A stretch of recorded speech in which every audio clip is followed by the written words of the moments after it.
Bienvenue à l'émission Crois-tu?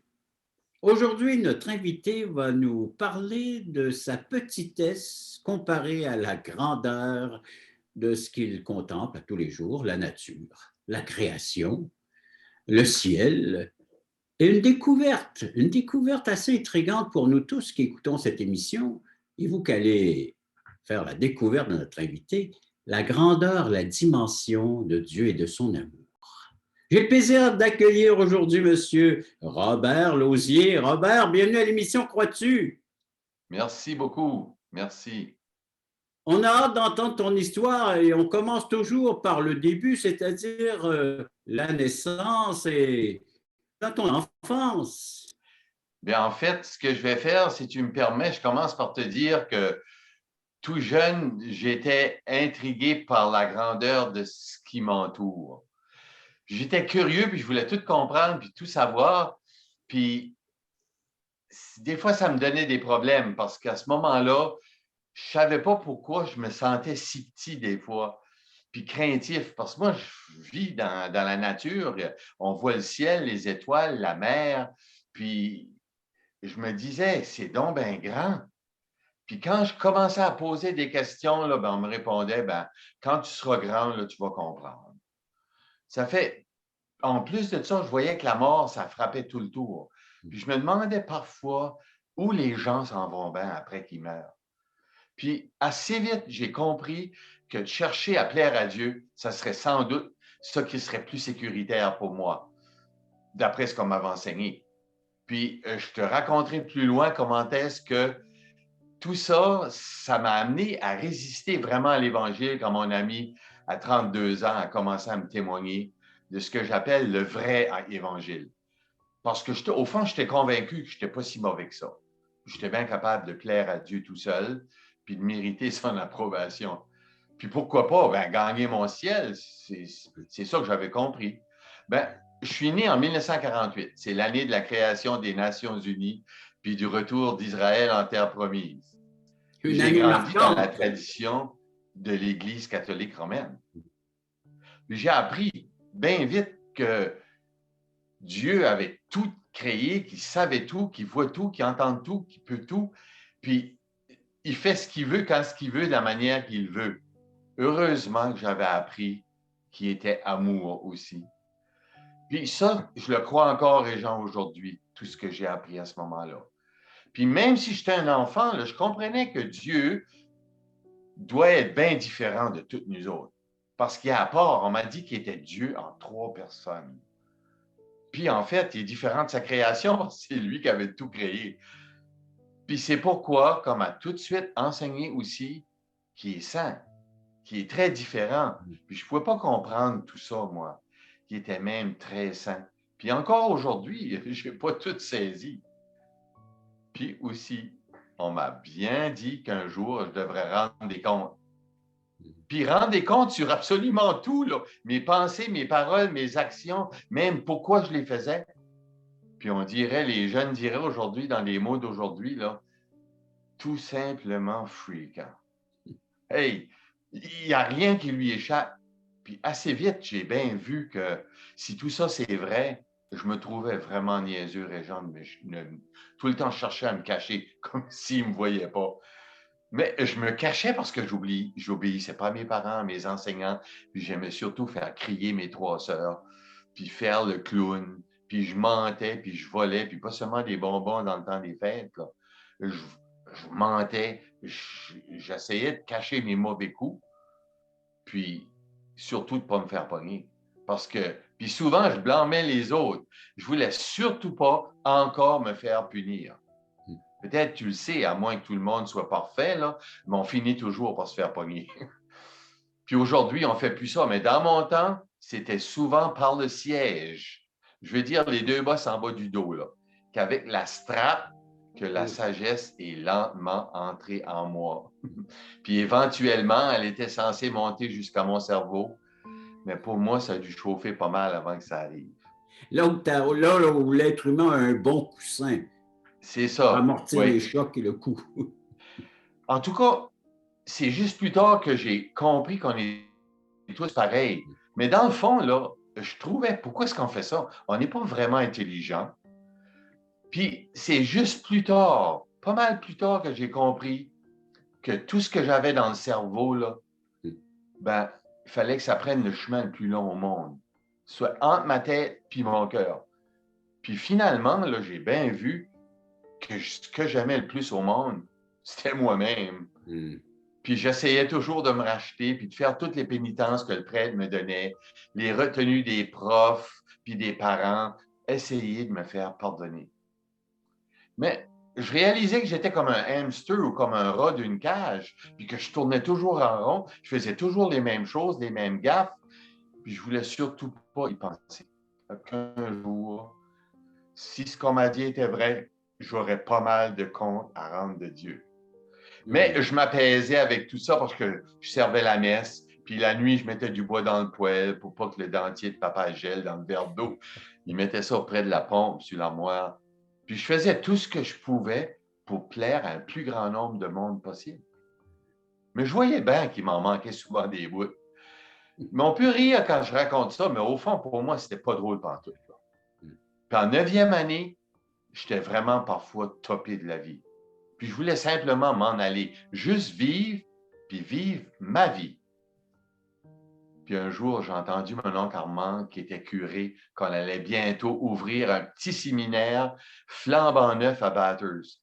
Puis tous ceux qui voudraient pourraient y mettre leur nom pour aller étudier, puis de regarder plus près qu'est-ce que ça voulait dire d'être un prêtre. Mes parents ont dit oui, j'ai été accepté, puis je suis parti de la maison en 10e année. Oh, j'aimais bien ça. Une vie plus tranquille, puis ordonnée. Puis on avait des bons profs, puis des tout petites classes. Puis la cuisinière était bonne.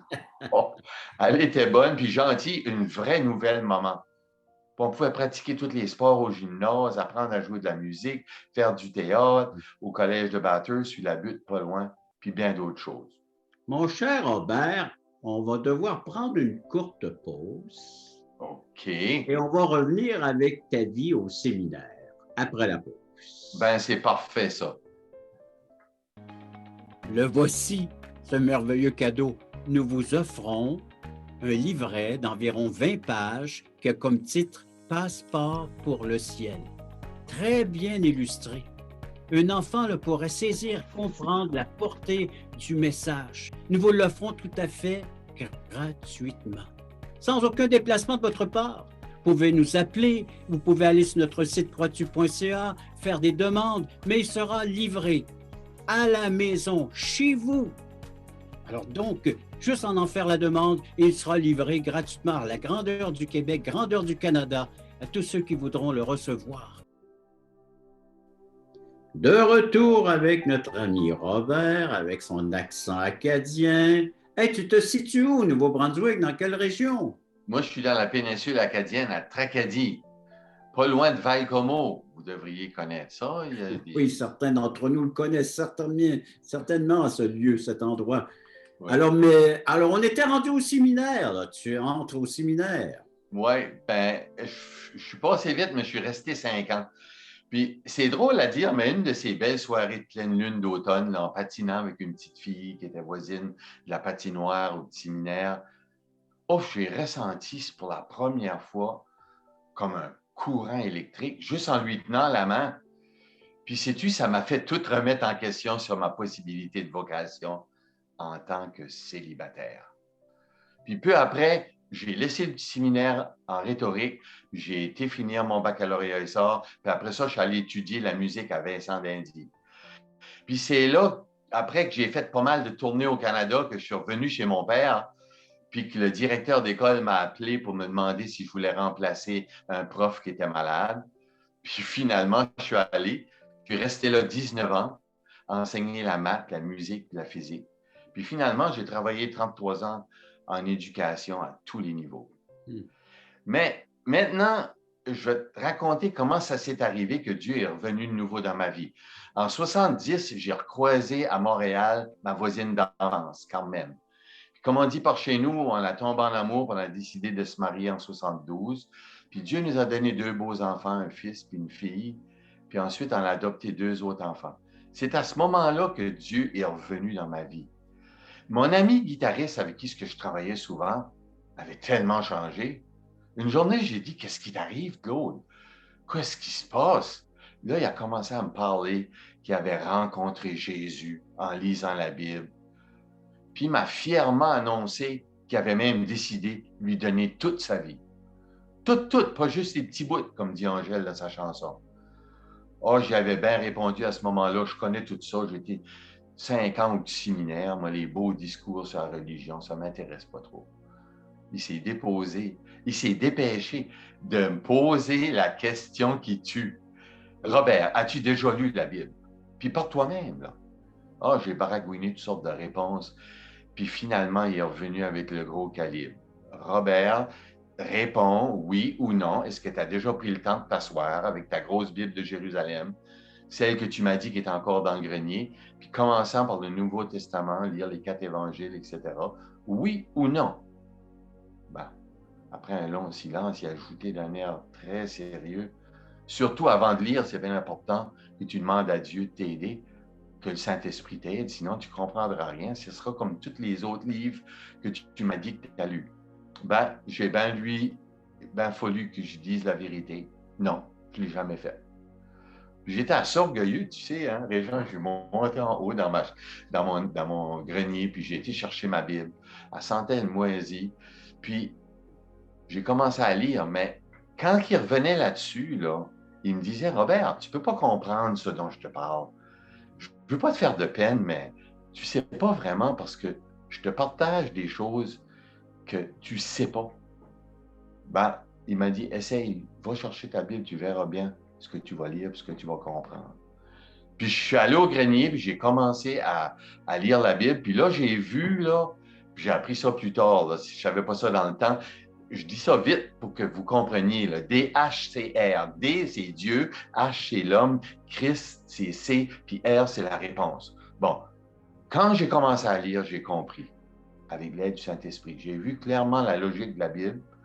Puis j'ai vu que je n'étais pas si bon que ça.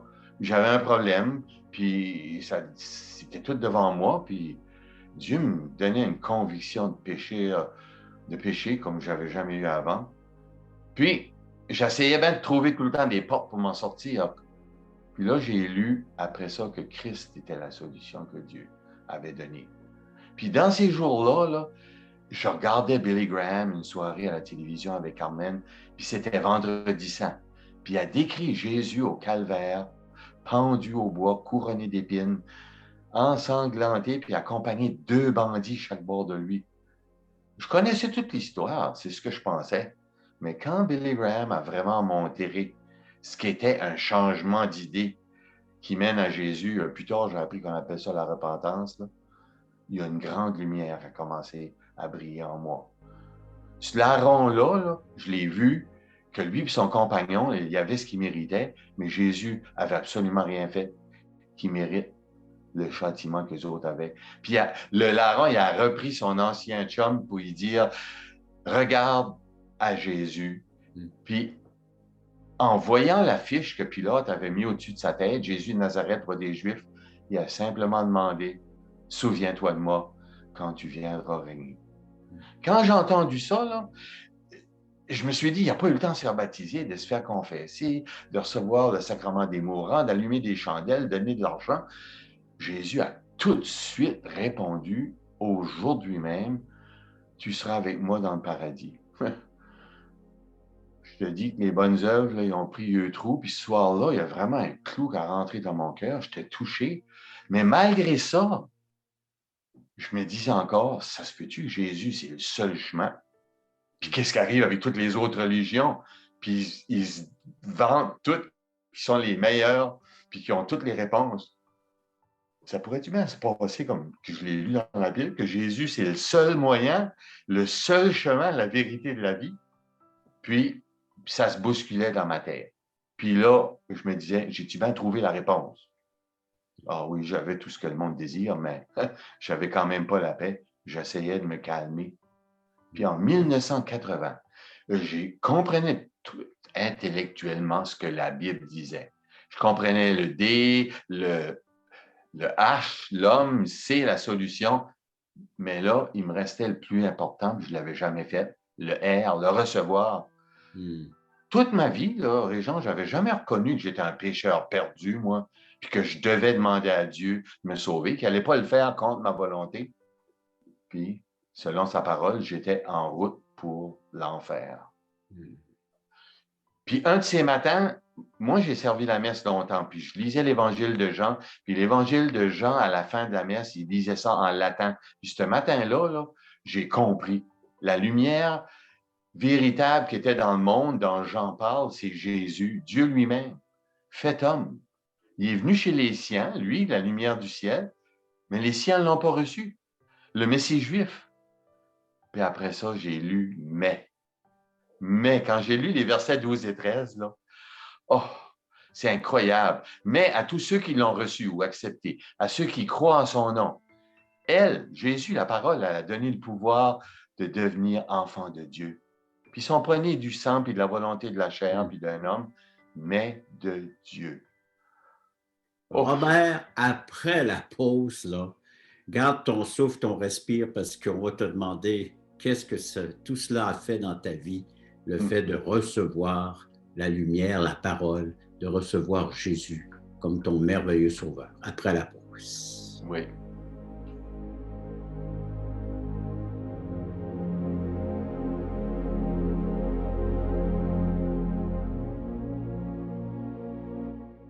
Le ministère Croix-tu est très heureux et enthousiaste de vous inviter à regarder sa toute nouvelle série d'émissions Croix-tu.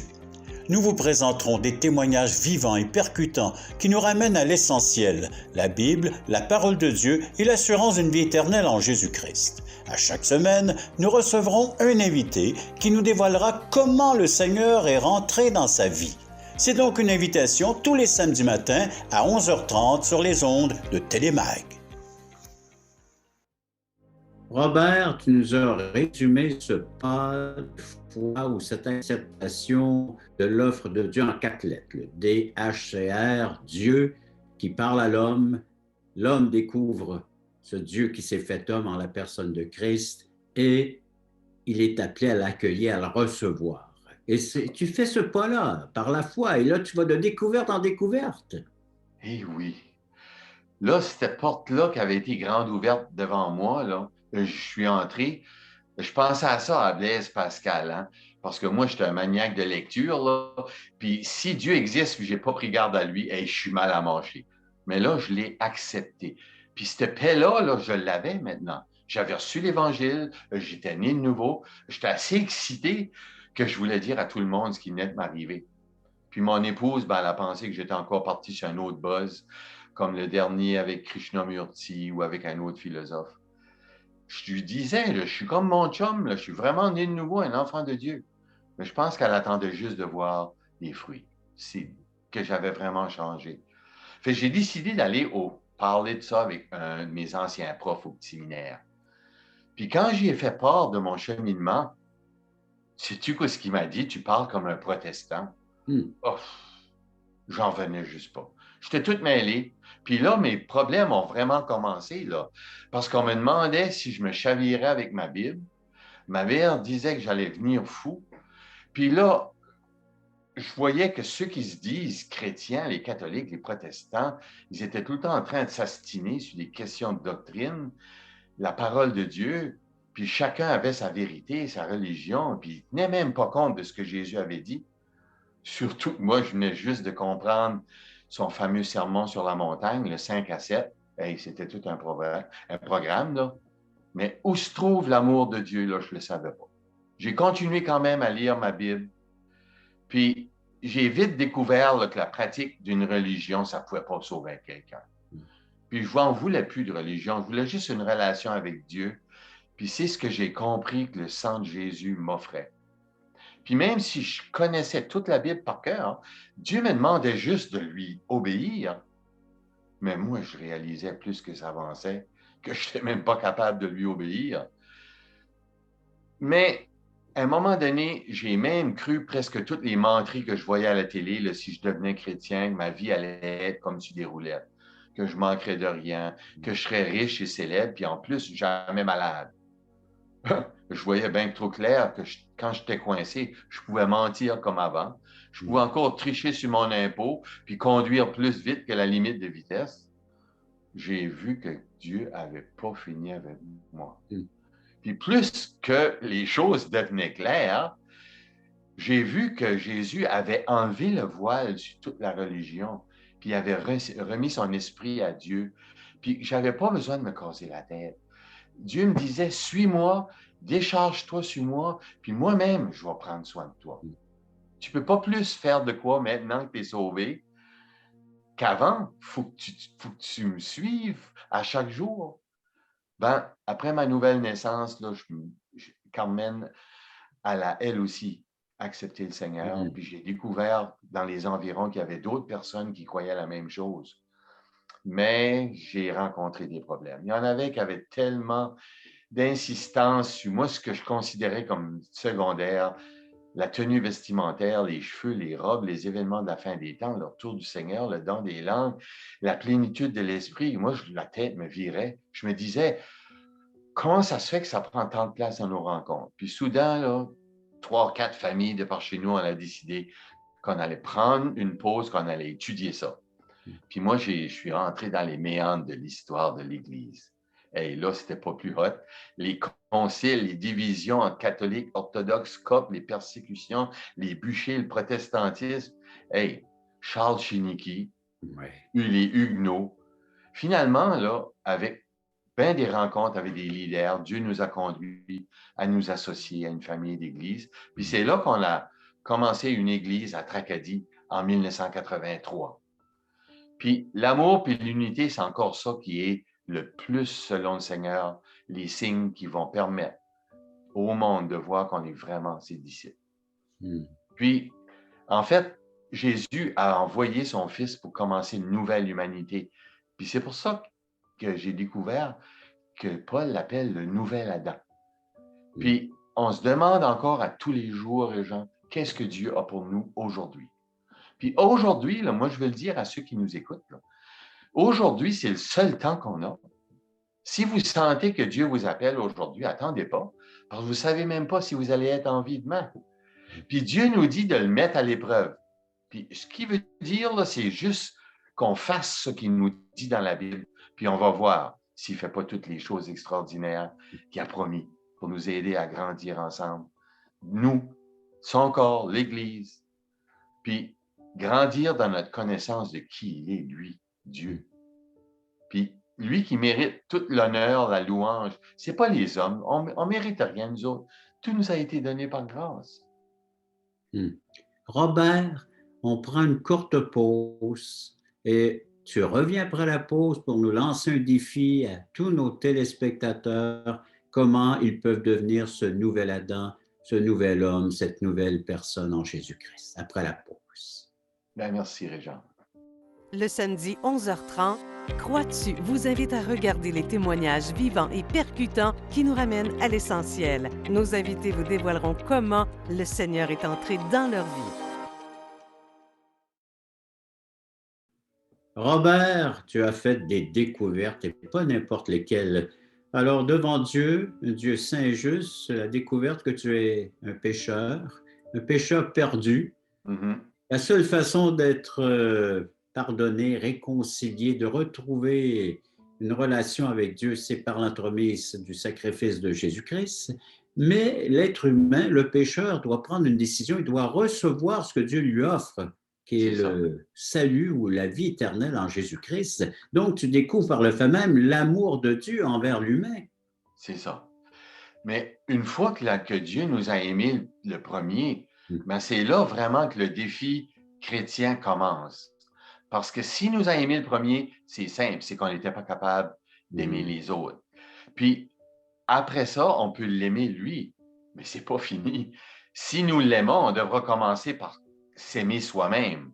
Parce que moi, il y a été longtemps, je regardais dans le miroir, puis je n'aimais pas ce que je voyais là. Mais là, le Seigneur m'a montré, regarde, moi je t'aime, prends puis continue, puis là, aime les autres, fais des décisions, parce que c'est un choix. Puis même à la fin, j'ai découvert que Dieu voulait que j'aille même jusqu'à aimer mes ennemis. Oh, mais ça, c'est vraiment un miracle. Puis c'est pour ça que on a une émission à la télé américaine qui change toutes les maisons d'une personne. Ils appellent ça Complete Makeover. Je ne sais pas si vous avez déjà vu. Oui, oui, oui. Ça, là, c'est vraiment ce que Dieu est en train de faire avec nous parce qu'il veut nous amener à l'image de son Fils. Donc, il n'a pas fini, mais il est patient. Puis ce qui a commencé, il va l'achever. Fait ceux qui ne l'ont pas encore reçu, là, pourquoi attendre? Le meilleur est toujours à venir. Puis on a de l'espérance, puis c'est pas facile, il faut persévérer, mais au bout, quelle récompense qu'on a. On a juste besoin de lire dans l'Apocalypse qu'est-ce qui c'est qui nous attend, les deux derniers chapitres de la Bible. Ça fait les deux premiers, puis les trois premiers, puis les deux derniers nous disent toute l'histoire. Oui, alors un nouveau ciel, une nouvelle terre. Alors, et pour y habiter, ben, il faut être né de nouveau. Hein? C'est ça. Et cela, c'est ce que Dieu nous offre en la personne de Jésus-Christ. Mon cher Robert, merci encore de ta participation à l'émission Crois-tu. Juste inviter les gens à écouter, à réécouter cette émission en allant sur notre plateforme à croistu.ca. Ils peuvent donc réécouter ton témoignage et bien d'autres. Et ils peuvent assister le samedi matin à 9h30 en direct, comme ça, sur un Zoom, en allant sur le site, assister et entendre des témoignages comme le tien, mon cher Robert, et bien d'autres belles histoires comme ça où Dieu intervient dans la vie des pécheurs et les sauve de façon gracieuse, gratuitement. Et puis les gens peuvent assister à une étude biblique les mardis soirs aussi. Là aussi, allez sur le site, vous connaîtrez tous les détails et recevoir notre littérature. Appelez-nous, écrivez-nous, ça nous fera plaisir. Le service est gratuit. Robert, passe du bon temps en Acadie. Hein? Ben, toi aussi, au Québec, puis que le Seigneur vous bénisse tous à l'équipe de croitu.ca, puis j'invite tout le monde à aller puiser dans ce matériel-là qui est gratuit, qui est donné, qui est merveilleux. Merci Robert. Alors, merci d'avoir été à l'écoute de cette autre émission Crois-tu.